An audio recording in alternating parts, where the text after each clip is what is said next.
अब हम 16वें अध्याय को प्रारंभ करते हैं। प्रस्तुत 16वें अध्याय का नाम है दैवासुर संपद विभाग योग, अर्थात दैवी और आसुरी संपदा को विभाजित करना, पृथक पृथक करना। संपदा का अर्थ है संपत्ति या धन। एक बाहरी अर्थात भौतिक संपदा होती है जिसे हम जमीन जायदाद तथा रुपए पैसे आदि के रूप में जानते हैं, तथा दूसरी आंतरिक संपदा होती है, आध्यात्मिक संपदा जिसे हम कहते हैं। यह संपदा ज्ञान के रूप में होती है।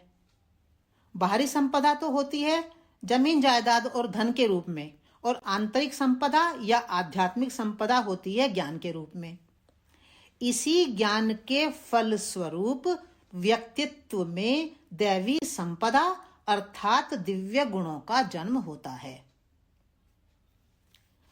परंतु यहां इस दैवासुर संपद शब्द के अंतर्गत, अध्याय का नाम है ना दैवासुर संपद, तो इस दैवासुर संपद शब्द के अंतर्गत कृष्ण ने दैवी संपदा के साथ आसुरी संपदा का भी उल्लेख किया है,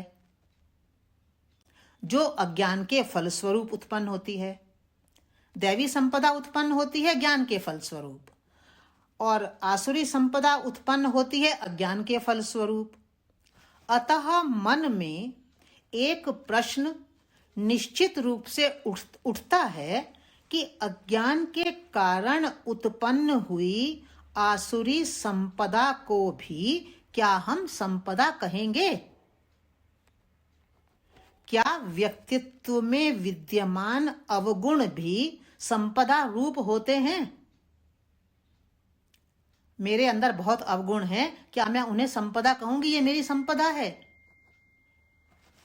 संपदा तो वही होती है जो हमें किसी न किसी रूप में सुख प्रदान करती है। आसुरी संपदा तो सुख कारक नहीं होती। ये प्रश्न है हमारे मन में। जब हमने अध्याय का नाम पढ़ा तो ये प्रश्न उठा मन में कि दैवी संपदा तो होती है, पर आसुरी संपदा कैसे होती है? तो इस प्रश्न के समाधान रूप में भारतीय मनीषा कहती है कि प्रत्येक व्यक्ति वास्तव में तो आत्मस्वरूप ही है, और आत्मस्वरूप होने के कारण वह स्वाभाविक रूप से आत्मा के गुणों सुख, शांति, शक्ति, शुद्धता, ज्ञान, प्रेम तथा आनंद से भरपूर है। परंतु अनेकानेक जन्मों की लंबी यात्रा में हम एक शरीर छोड़ते हैं, दूसरा शरीर ग्रहण करते हैं, फिर छोड़ते हैं, फिर ग्रहण करते हैं। इस प्रकार से हम कितने जन्मों को पार करके आ रहे हैं। तो अनेकानेक जन्मों की इस लंबी यात्रा में व्यक्ति अपने वास्तविक स्वरूप आत्म स्वरूप को भूल जाता है, तथा आत्मा के दिखाई न पड़ने और शरीर के ही दिखाई पड़ने से वह यह मानने लगता है कि वह एक शरीर ही है। दो कारण हैं शरीर मानने के। एक तो ये कि बहुत जन्मों की लंबी यात्रा में हम अपने स्वरूप को भूल गए, उसकी विस्मृति हो गई। और दूसरा कारण क्या है कि आत्मा दिखाई नहीं देती, शरीर दिखाई देता है, तो जो दिखाई देता है उसको हमने सोचा हम यही हैं। तो इन दो कारणों से हमने सोचा कि हम शरीर ही हैं। फिर धीरे धीरे व्यक्ति का स्वयं को शरीर मानना इतना दृढ़तर होता चला जाता है कि अब व्यक्ति अपने समान दूसरे को भी शरीर मान लेता है, और न केवल शरीर से जुड़ जाता है अपितु शरीर से संबंध रखने वाली अपनी समस्त भूमिकाओं से। भूमिकाएं कौन सी हैं हमारी? जैसे मैं मां हूं, मैं पिता हूं, इस रूप में है भूमिका हमारी। अपने पदों से, जैसे मैं डॉक्टर हूं, मैं इंजीनियर हूं आदि, या मैं बिजनेसमैन हूं, या मैं जॉब करता हूं। अपनी छवियों से, जैसे मैं अमीर हूं, मैं श्रेष्ठ हूं। यहां तक कि अपने विषय में निर्मित की गई अपनी धारणाओं से भी, जैसे मैं हिंदू हूं, मैं भारतीय हूं। इस रूप में मनुष्य ऐसा जुड़ता चला जाता है कि उन्हें ही अपना सत्य स्वरूप समझने लगता है। वो जितनी भी बातें मैंने यहाँ कही हैं, माँ, पिता, डॉक्टर, इंजीनियर, अमीर, गरीब, ये सब हमारी भूमिकाएं हैं, पर हमने सोचा यही मैं हूं और इसी को हमने अपना सत्य स्वरूप समझ लिया है। यह जुड़ाव, ये जो भूमिकाओं से हमारा जुड़ाव बन गया है, इसे ही शास्त्र कहते हैं देहाभिमान। यह देहाभिमान व्यक्ति को दुखी करता है, पीड़ित करता है। क्यों करता है ये दुखी और पीड़ित?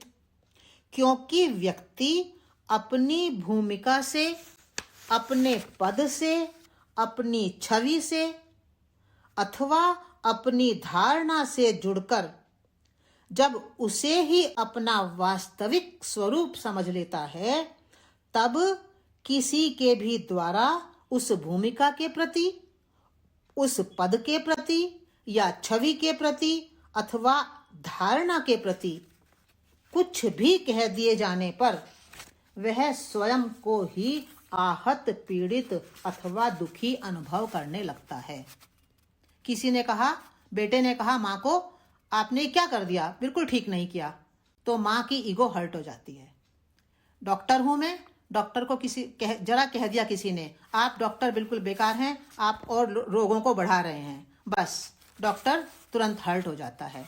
तो हैं हमारी भूमिकाएं, पर भूमिकाओं को समझ लिया हमने यही मैं हूं, तो इसलिए हम अब भूमिकाओं को कोई कह रहा है, मुझे नहीं कह रहा है, मैं तो चैतन्य शक्ति आत्मा हूं, पर अपने आप को, भूमिका को ही समझ लेना कि मैं हूं, उससे हम अपने आप को पीड़ित और दुखी अनुभव करने लगते हैं। फिर क्या होता है इसके आगे कि यही देहाभिमान व्यक्ति के भीतर पहले मैं और मेरा को उत्पन्न करता है और फिर बहुत शीघ्र उसे स्वार्थ की तरफ धकेल देता है। स्वार्थ में पड़े हुए व्यक्ति के भीतर धीरे धीरे काम, क्रोध, लोभ, मोह, मद, मत्सर, राग, द्वेष, ईर्ष्या, आसक्ति, सभी प्रकार के विकार उत्पन्न हो जाते हैं। देखिए सीरीज ऐसे बनी, अपने आप को हम भूले, देहाभिमान में आ गए, देहाभिमान से मैं और मेरा को हमने उत्पन्न कर लिया, मैं और मेरा से स्वार्थ की तरफ चले गए, और जब स्वार्थ की तरफ चले गए तो बहुत प्रकार के विकार हमारे भीतर उत्पन्न हो गए। फिर यहीं पर हम नहीं रुके, इससे आगे चलते हैं। क्या हुआ? फिर उन विकारों से घिरा हुआ व्यक्ति अनेक प्रकार के भ्रमपूर्ण विचारों के माया जाल में फंस जाता है। भ्रमपूर्ण विचार का मतलब है हमारे इल्यूजरी थॉट्स।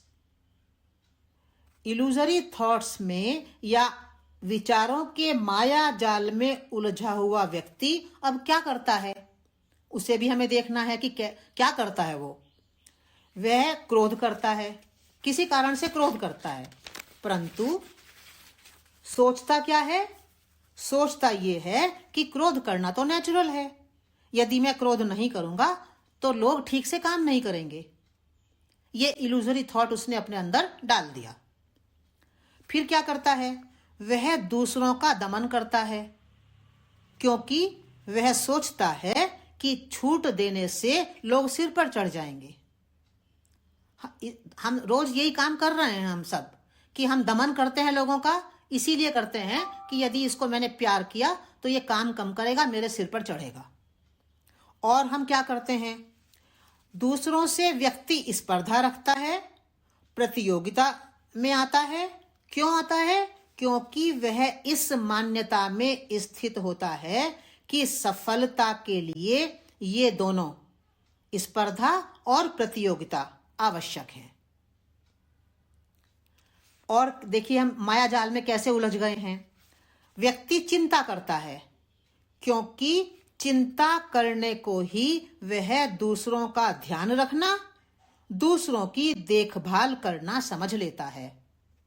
इसका अनुभव हम सबको है, आप सब, मुझे बहुत अनुभव है कि यदि मैं चिंता करूंगी तो दूसरे लोग समझते हैं अरे ये हमारी केयर कर रहे हैं, इनको बहुत इसलिए चिंता हो रही है कि हमसे बहुत प्यार करते हैं। जबकि चिंता करने से क्या वो जो प्रॉब्लम आई है वो सॉल्व हो जाएगी? चिंता करने को व्यक्ति ध्यान रखना समझ लेता है। तो ये भी हमारा इल्यूजरी थॉट है। और देखते हैं, व्यक्ति बदले की भावना से युक्त होता है और समझता क्या है कि बदले की भावना को कि ये मेरी बहादुरी है। अपनों के प्रति अधिकार भाव, पॉजेसिवनेस को वह अपनी जिम्मेदारी समझ लेता है।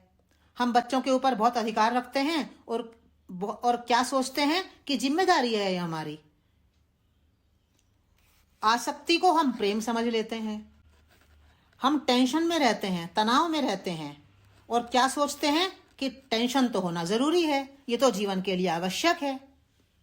बहुत प्रेशर में रहेंगे और प्रेशर को भी हम एक गुण की तरह मान लेंगे कि अगर जो काम करता है वो प्रेशर में तो रहता ही है। किसी को हम क्षमा नहीं करते। क्यों नहीं करते? क्योंकि क्षमा करना तो कमजोरी है। तो हमने बहुत छोटी छोटी बातों को लेकर, जो कि अच्छी नहीं थी, जो हमारे अवगुण थे, जो हमारी आसुरी संपदा थी, उसको हमने क्या किया? उसको हमने एक टैग लगा दिया और हमने कहा कि ये तो जरूरी है और ये तो अच्छी बात है। क्रोध करना जरूरी है क्योंकि उसके बिना काम नहीं चलता। चिंता करना जरूरी है, उसके बिना हम किसी की केयर नहीं करते। आसक्ति हमारा प्रेम है, क्षमा हमारी कमजोरी है। तो इस तरह हम इल्यूजरी थॉट्स में घिरते चले गए, इस माया जाल में फंसते चले गए और इस प्रकार के अपने ही भ्रमपूर्ण विचारों के कारण अज्ञान में स्थित हुए व्यक्ति के लिए उसी के सारे अवगुण अब संपदा रूप हो जाते हैं। तो जो हेडिंग में कहा है ना, दैवी आसुर संपदा, तो ये आसुर संपदा क्यों कहा है? तो इसलिए कहा है कि हमने अज्ञान में रहने के कारण अपने ही अवगुणों को संपदा रूप समझ लिया है। क्रोध भी अच्छा है, चिंता भी अच्छी है, तनाव भी अच्छा है, प्रेशर भी अच्छा है, आसक्ति भी अच्छी है, सब अच्छे हैं। तो जब अच्छे हैं तो ये हमारी संपदा हो गई। इसीलिए कृष्ण कहते हैं कि व्यक्ति अपनी दैवी और आसुरी संपदा को पृथक पृथक करके भली भांति पहचाने। आसुरी संपदा को हमने समझ लिया, ये हमारी अच्छी संपदा है। तो कृष्ण कह रहे हैं अब इनका विभाजन करो, जरा ध्यान से देखो कि ये आसुरी जो संपदा है, जो अवगुण है, ये वास्तव में संपदा है या ये हमारे अवगुण हैं। इनको अलग अलग करो, जरा ठीक करो इनको। दैवी संपदा का आधार यदि ज्ञान होता है तो आसुरी संपदा का आधार केवल अज्ञान ही होता है। कोई ये मत समझे कि जो मेरे भीतर ये जो मैं चिंता को केयर समझ रहा हूं तो ये मेरे दैवी गुण हैं। ये दैवी गुण नहीं है, अज्ञान के कारण ये मेरे आसुरी गुण हैं। तो अज्ञान आधारित इस आसुरी संपदा को कृष्ण ने थोड़ा विस्तार से वर्णित किया है। कृष्ण कहते हैं इस आसुरी संपदा के विषय में, प्रवृत्तिम च निवृत्तिम च जना न विदुरासुरः न शोचम नापि चाचारो न सत्यम तेषु विद्यते। श्लोक 7वां। आसुरी संपदा का वर्णन करते हुए कृष्ण कह रहे हैं कि आसुरी संपदा वाले व्यक्ति ना तो कर्तव्य कर्म को जानते हैं और ना अकर्तव्य को। उनके व्यवहार में पवित्रता और सत्यता नहीं होती। आगे कहते हैं श्लोक 8 में, असत्यम अप्रतिष्ठन्ते जगत आहु अनीश्वरम अपरस्पर संभूतम किम अन्यत काम हेतुकम। अज्ञान में स्थित हुए आसुरी संपदा वाले व्यक्तियों को क्या लगता है? यह जगत ईश्वर रूप आश्रय से रहित लगता है और वे क्या कहते हैं कि यह जगत तो स्त्री पुरुष के संयोग से ही उत्पन्न होता है। यह है उनका भ्रमपूर्ण मायाजाल, उनका भ्रम। आगे कृष्ण कहते हैं 9वें श्लोक में, एतां दृष्टिम अवष्टभ्य नष्टात्मानो अल्प बुद्धयः प्रभवन्त्युग्र कर्माणः क्षयाय जगतो अहितः कामम आश्रित्य दुष्पूरम दंभ मान मदान्वितः मोहाद् ग्रहीत्वा सद्ग्राहान् प्रवर्तन्ते अशुचि व्रतः। वे कहते हैं कि ऐसे व्यक्ति कैसे होते हैं? अल्प बुद्धि वाले होते हैं, उग्र कर्म करने वाले होते हैं और जगत का भी अहित करने वाले होते हैं। उनकी कामना दुष्पूर होती है, कभी खत्म ही नहीं होती, और वे दंभ मान और मद से युक्त होते हैं। वे मिथ्या सिद्धांतों को ग्रहण करने के कारण सदैव अपवित्र आचरण ही करते हैं। ये पहचान बताई है आसुरी संपदा की, आसुरी संपदा वाले व्यक्तियों की। फिर आगे कृष्ण और 11वें श्लोक में कहते हैं, चिंताम अपरिमेयाम च प्रलयांताम उपाश्रितः कामोपभोग परमा एतावद इति निश्चितः। अर्थात वे अपरिमित चिंताओं से घिरे रहते हैं तथा विषय भोगों को ही सब कुछ मानकर उसी में सदा रत रहते हैं। विषय भोग ही उनके लिए सब कुछ होते हैं और चिंता तो कभी उनकी खत्म होती ही नहीं। आगे श्लोक 12 में भी कृष्ण कहते हैं, आशा पाश शतै बद्धः काम क्रोध परायणः ईहन्ते काम भोगार्थम अन्यायेन अर्थ संचयान। अर्थात सहस्रों प्रकार की आशाओं में बंधे हुए, काम और क्रोध के परायण हुए वे लोग विषय भोगों के लिए ही अर्थ का संचय करते रहते हैं। विषय भोग कभी समाप्त नहीं होते तो अर्थ का संचय भी कभी समाप्त होने वाला नहीं है। कृष्ण और भी बहुत सी बातें कहते हैं। वे कहते हैं उनका मनोरथ कभी पूरा नहीं होता, इसलिए वे धन के पीछे ही भागते रहते हैं।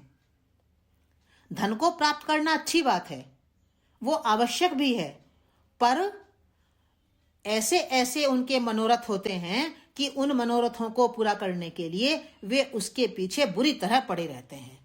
अति महत्वाकांक्षा होती है धन को प्राप्त करने की। स्वयं को ईश्वर समझते हैं, सिद्ध समझते हैं और बल संपन्न समझते हैं और अपने सामने किसी दूसरे को कुछ भी नहीं समझते हैं। वे ऐसे व्यक्ति विभ्रांत चित्त वाले होते हैं, मोह के जाल में फंसे रहते हैं, काम भोगों में आसक्त होते हैं, पाखंडी भी होते हैं और दिखावे के लिए ही वे यज्ञों को करने वाले होते हैं।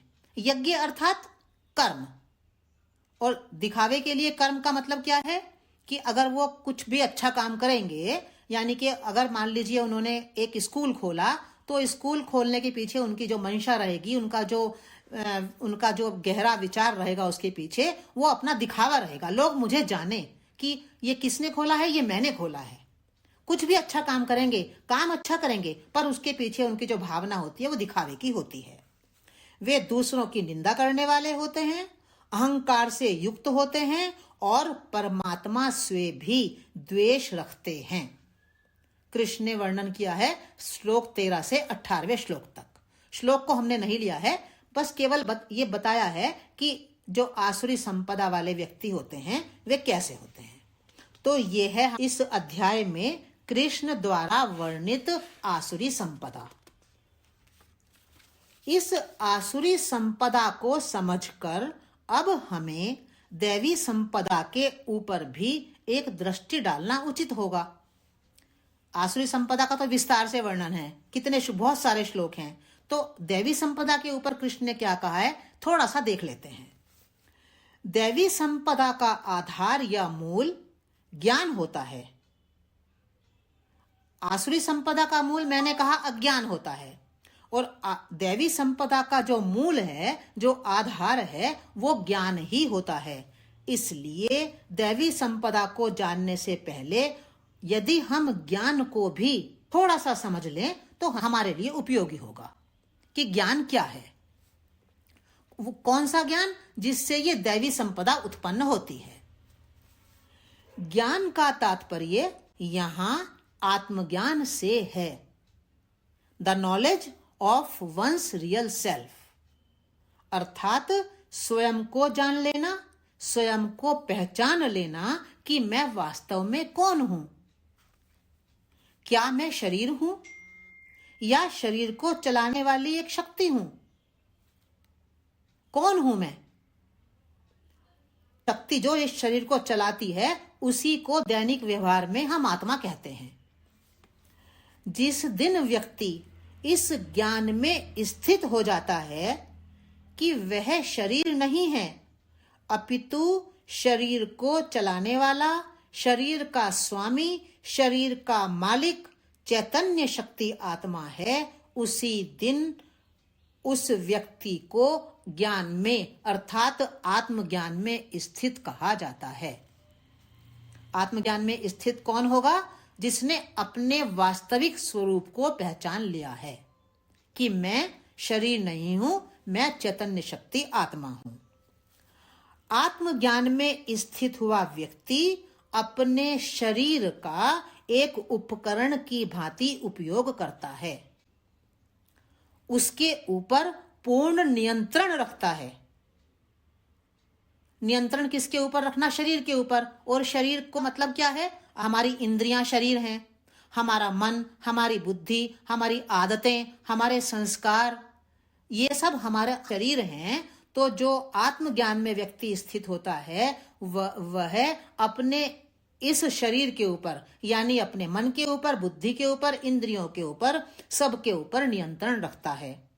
वो एक रथी की भांति होता है। हमारे शास्त्रों में आत्मा और शरीर के संबंध को बताने के लिए एक बड़ा अच्छा उदाहरण दिया गया है, रथी और रथ का।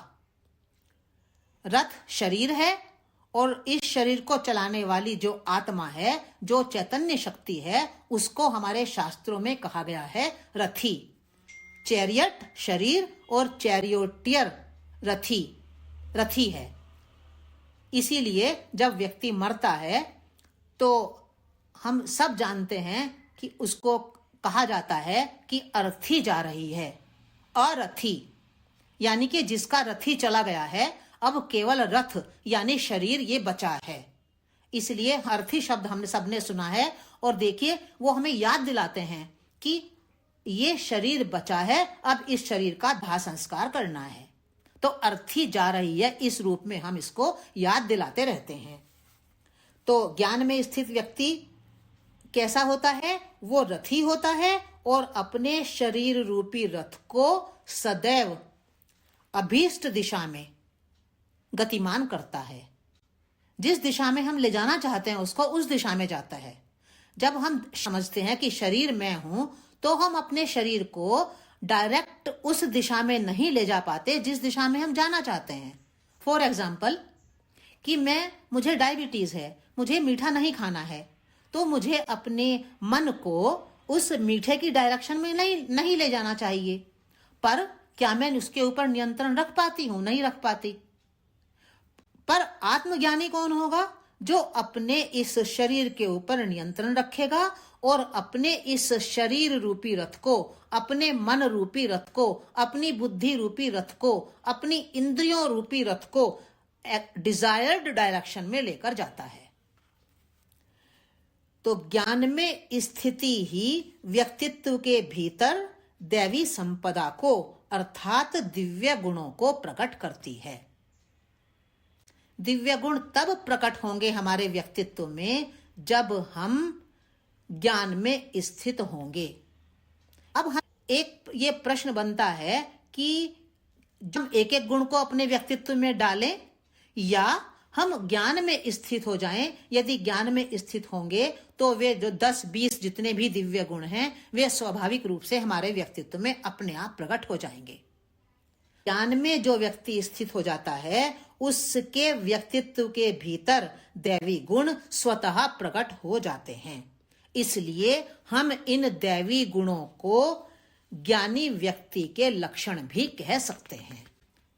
जो हमारी इच्छा हो वैसा हम कर सकते हैं, क्योंकि महत्वपूर्ण है अपने व्यक्तित्व में दैवी गुणों को लाना।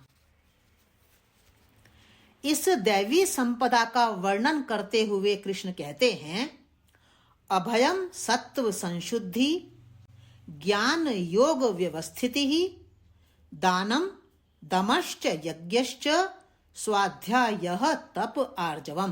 पहला ही श्लोक है इस अध्याय का। कृष्ण कहते हैं कि दैवी संपदा से युक्त हुए व्यक्ति के भीतर भय का सर्वथा अभाव होता है, क्योंकि वह जानता है कि आत्मा अजर है, अमर है, उसका कभी विनाश नहीं होता है। इसलिए उन्होंने लक्षण कहा है वो अभय, अभय शब्द के द्वारा उन्होंने इस बात को प्रकट किया है। उसका अंतःकरण शुद्ध होता है, इसको उन्होंने कहा है सत्व संशुद्धि। ऐसा व्यक्ति ज्ञान योग में सम्यक प्रकार से स्थित होता है। तो शब्द कौन सा है उनका? ज्ञान योग व्यवस्थिति। दैवी संपदा युक्त व्यक्ति सात्विक दान से युक्त होता है। सात्विक दान का मतलब यह है कि वो मैं दे रहा हूं, उसमें अभिमान का कोई भाव नहीं होता। गिविंग एटीट्यूड होता है उसका, देने का भाव होता है उसके अंदर। तो इसको उन्होंने कहा है दान, दान शब्द से बस। वह इंद्रियों के दमन वाला होता है, उसको इन्होंने कहा है दम।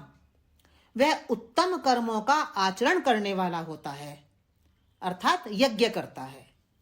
वेद शास्त्रों का अध्ययन करने वाला होता है, स्वाध्यायी होता है। स्वधर्म पालन के लिए कष्ट सहन करने वाला होता है, उसके के लिए इन्होंने कहा है तप करता है वो। और वह सरल स्वभाव वाला होता है, आर्जवम। आर्जवम अर्थात सरल स्वभाव वाला। एक होता है चालाक व्यक्ति, सरल नहीं होता, वो चालाक होता है। तो पर जो ये दैवी संपत्ति वाला होता है ये सरल होता है। आगे भी 2 श्लोकों में कृष्ण ने दैवी संपदा का वर्णन और किया है।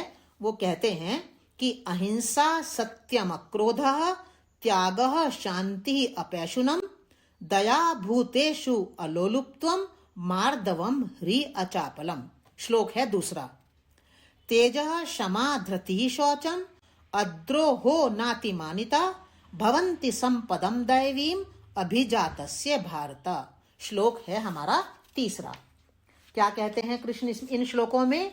कि दैवी संपत्ति वाला व्यक्ति मन, वाणी और शरीर से किसी को भी कष्ट नहीं देता है। वह यथार्थ और प्रिय भाषण करने वाला होता है, क्रोध से रहित होता है और कर्तापन के अभिमान का त्याग करने वाला होता है। वह शांत होता है, किसी की भी निंदा नहीं करता, सब भूत प्राणियों के प्रति दया से युक्त होता है, आसक्ति से रहित होता है, कोमल होता है और शास्त्र विरुद्ध आचरण में लज्जा का अनुभव करता है। ये वो लज्जा नहीं जो हम समझते हैं, ये वो लज्जा है जब वो कोई गलती से उससे कोई ऐसा काम हो जाता है जो कि शास्त्र के विरुद्ध हो, तो वो उसमें अपने भीतर लज्जा का अनुभव करता है। मैंने ऐसा क्यों किया, बहुत शर्मिंदा महसूस करता है अपने आप को। और दैवी संपदा वाला व्यक्ति व्यर्थ की चेष्टाओं से सर्वथा रहित होता है। इसके लिए शब्द कहा है उन्होंने अचापलम। ऐसा व्यक्ति तेज युक्त, क्षमा युक्त, धैर्य युक्त, पवित्र, द्रोह रहित और अभिमान से भी रहित होता है। सब शब्द बहुत आसान हैं, आप सब जानते हैं, इसलिए हमने इसको शॉर्ट में ही ले लिया है। अब एक प्रश्न ये उपस्थित होता है कि दैवी और आसुरी संपदा का जो कृष्ण ने वर्णन किया है उसका प्रयोजन क्या है, उसका उद्देश्य क्या है?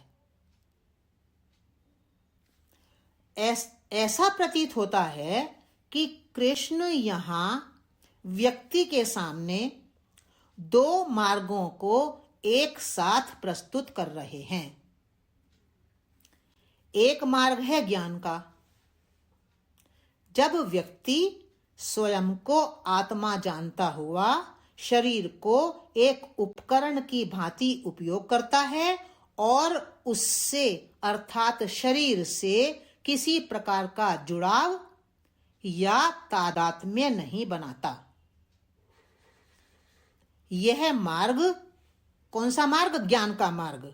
यह मार्ग व्यक्तित्व को दैवी संपदा से भरपूर कर देता है और इसका परिणाम क्या होता है कि फल स्वरूप व्यक्ति अपने जीवन में सुख का, शांति का, प्रेम का और आनंद का सहज रूप से अनुभव करने लगता है।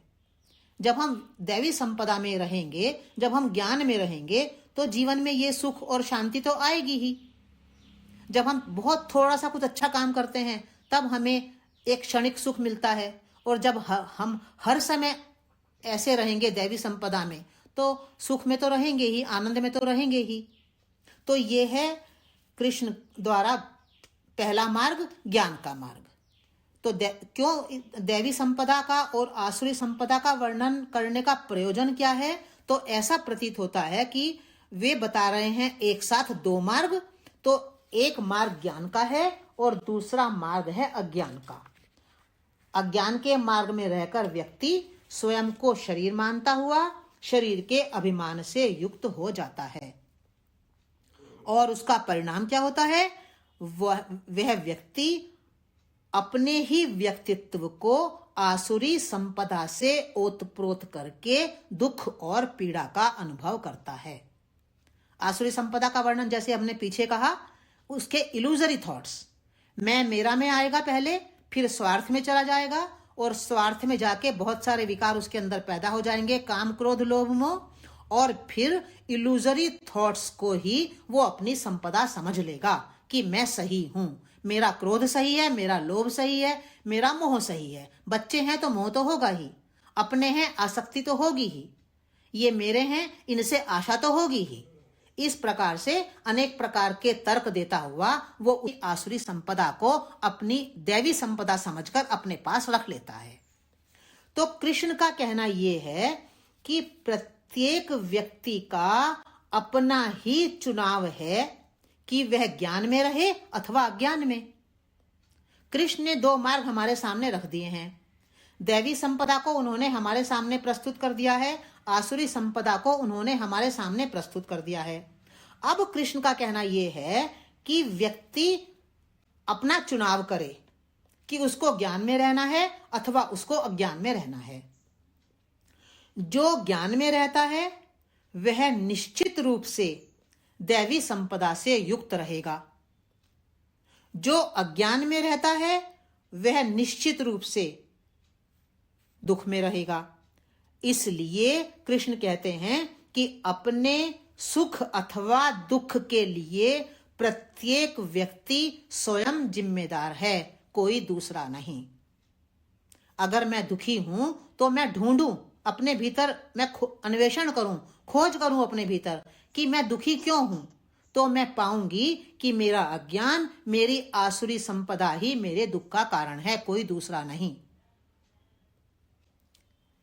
यदि तो दोनों मार्गों को कृष्ण इसलिए प्रस्तुत कर रहे हैं कि व्यक्ति चुनाव करे कि उसको किस मार्ग में रहना है और फिर अपने आप को जिम्मेदार समझे, अपने सुख के लिए भी अपने दुख के लिए भी। दूसरे के ऊपर आरोपण ना करे कि मेरे दुख के लिए दूसरा जिम्मेदार, मेरे सुख के लिए दूसरा जिम्मेदार।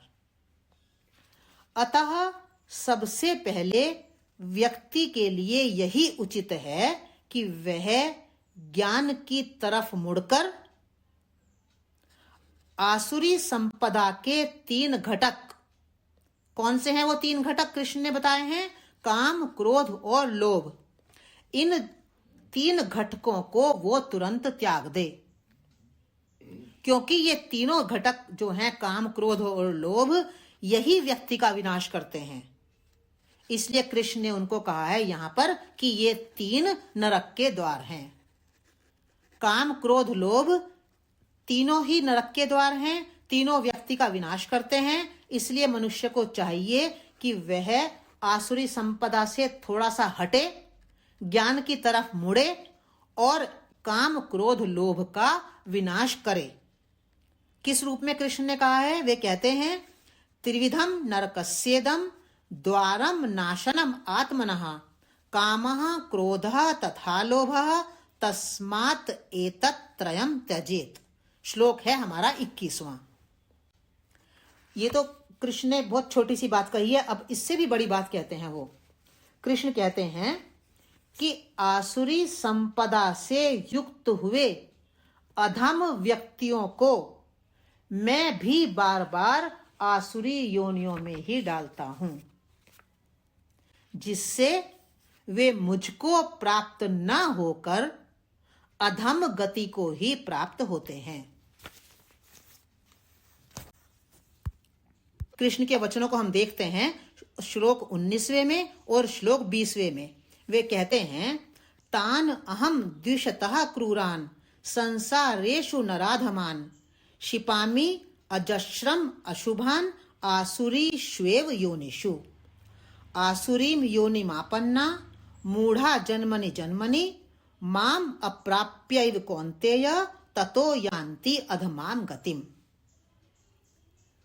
तो इस कथन में जो ये कृष्ण ने शब्द कहे हैं कि मैं उनको आसुरी योनियों में डालता हूं, तो इस कथन में ये समझ लेना बहुत महत्वपूर्ण है कि ये जो वचन हैं ये गीता की एक काव्यमयी भाषा है। भगवत गीता की ये एक काव्यमयी भाषा है जिसमें उन्होंने कहा है कि मैं उनको आसुरी योनियों में डालता हूं। परमात्मा का ना तो किसी से राग होता है और ना किसी से द्वेष होता है। परमात्मा का अर्थ है अस्तित्व में क्रियाशील नियम। इस जगत में जो कुछ भी घटित होता है वह अस्तित्व में क्रियाशील नियमों के अंतर्गत ही घटित होता है। अतः व्यक्ति नियमों के अनुसार ही चले। क्या करना है, क्या नहीं करना है, इस विषय में शास्त्रों के निर्देशों का पालन करे। अस्तित्व के नियम, फॉर एग्जाम्पल 2-3 नियम की हम बात करें। अस्तित्व का एक नियम है लॉ ऑफ ग्रेविटेशन, दूसरा नियम है लॉ ऑफ कर्मा, तीसरा नियम है लॉ ऑफ अट्रैक्शन। तो अस्तित्व में जो नियम क्रियाशील हैं उनके अनुसार यदि हम चलेंगे तो हम सुखी रहेंगे।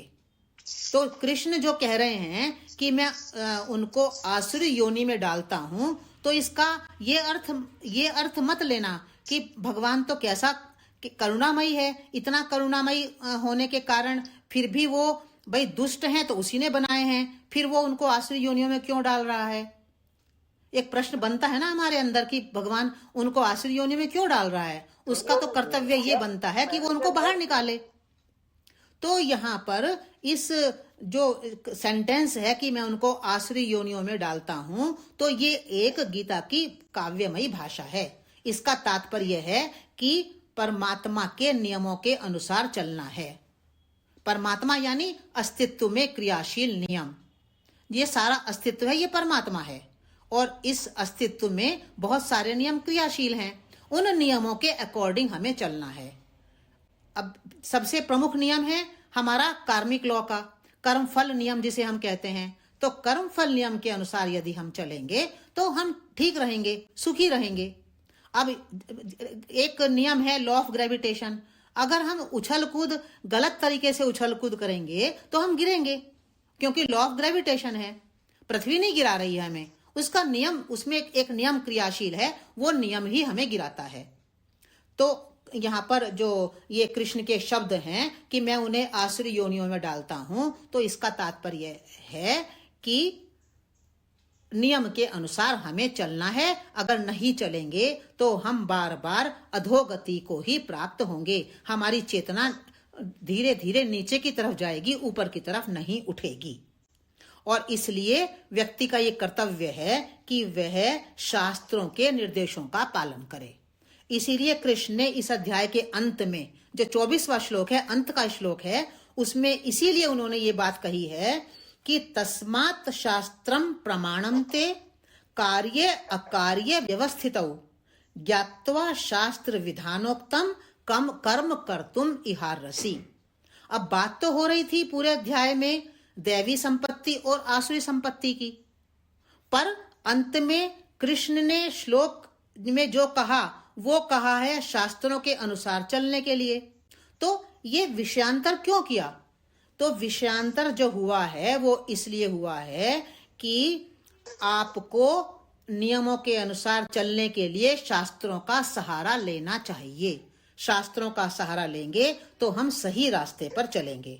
और वे कहते हैं कि इसलिए हे अर्जुन, तू भी शास्त्र विधि से ही कर्म करने के सर्वथा योग्य है। तेरे में योग्यता है। कौन सी योग्यता है? कि तू शास्त्र के अनुसार चल सकता है, इसलिए तू शास्त्र के अनुसार ही चल। और ये क्यों कहा है अर्जुन को? क्योंकि अर्जुन शास्त्र के विरुद्ध जा रहा था। मैं कर्म नहीं करूंगा, कर्म से पलायन की ओर जा रहा था, और शास्त्रों में कहीं नहीं है कि कर्म से पलायन करो।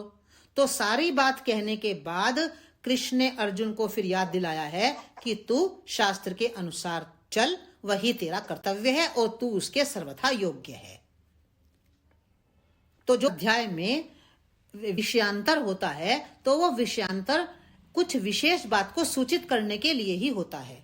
इसीलिए उन्होंने एक श्लोक में, अंतिम श्लोक में ऐसी बात कही है शास्त्रों के अनुसार चलने की। तो ये हमारा है ये 16वां अध्याय दैव और आसुरी संपत्ति वाला। तो इसमें तीन बातें मुख्य हैं।